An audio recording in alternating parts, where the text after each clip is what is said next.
Hello, this is a tutorial on the bassline. If you've already seen the first part, of this, it is the acid sound that I just showed you. I'm going to show you how to create the bassline now. That's pretty simple to do. That's not a lot of hard work, to be honest. It's basically this here, which is Vanguard. It's using a tri-saw wave morph and a sine wave. The sine wave just gives it that beefiness. That's pretty much all you need, really. And in the piano roll, it's just your normal psychedelic 3 notes with a tiny bit of change on the 4th beat.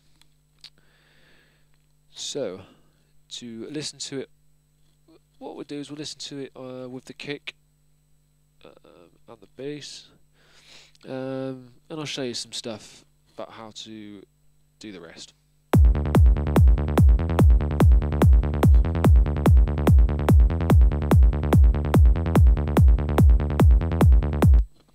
Okay, that's pretty much it, really.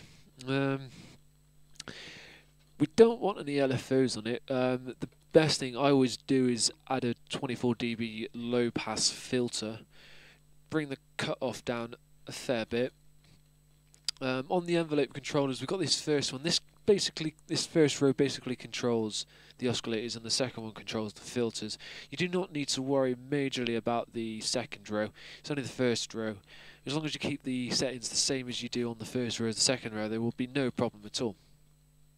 So the decay you can bring up to your personal liking, really, and I'll show you how that changes.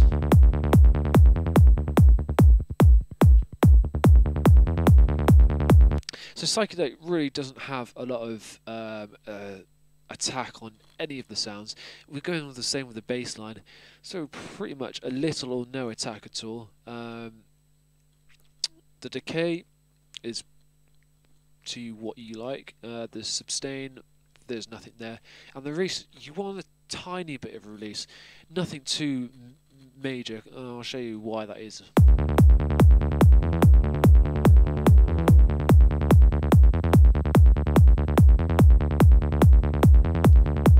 Because you basically just want it to flow, really. So adding a bit of release will drag it out a tiny bit longer than what's already there, just filling that little gaps that you've missed. And that's the basics, really. The rest is done with inside the mixer. This is where we have a bit of fun. It's just, I've done 3 lots of EQing, rolled off some of the sub basses here. That just makes room for the kick to come in. Dropped out quite a lot of the high end, boosted the high mids just here as well. On the second EQ, just taken out all the top, well, just the high frequencies than the sub bass frequencies, so the kick can come in there. And just boosted, I think that's about 3 or 4 decibels dB of a frequency that sounded particularly nice within this bass.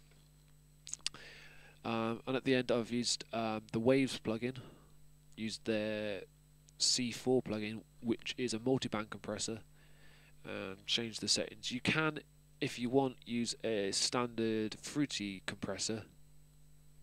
Just make sure it's got a fast attack, a little release ratio for about 3 to 1.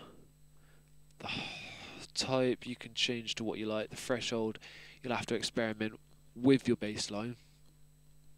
If you don't know much about compressors, have a search around. There's plenty of information on them, so that's really useful. And the last thing I've done is I've used a peak controller. That's basically side chaining on the bass. You can find out how to side chain and what have you. Have another search of that. That's done on the bass, as you'll probably be able to see.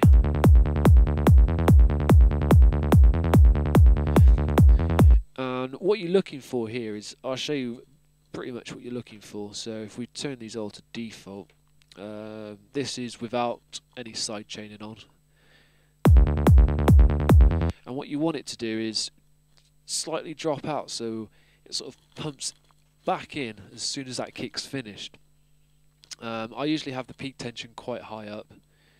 I leave the decay speed until I've finished with the volume and what have you. So the bass, just set the bass level, and the volume I'll bring down until I find something that I like.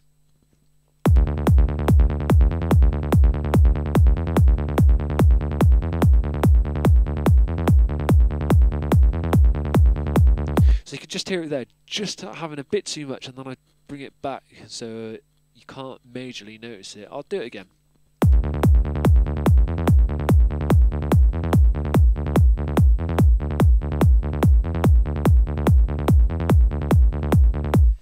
Yeah, that's another good tip. If you want to do a different kind of bass line, just bring the volume down a bit more, so it will take longer for it to come back in and take out some of those first notes, so you're only having a double instead of a triple.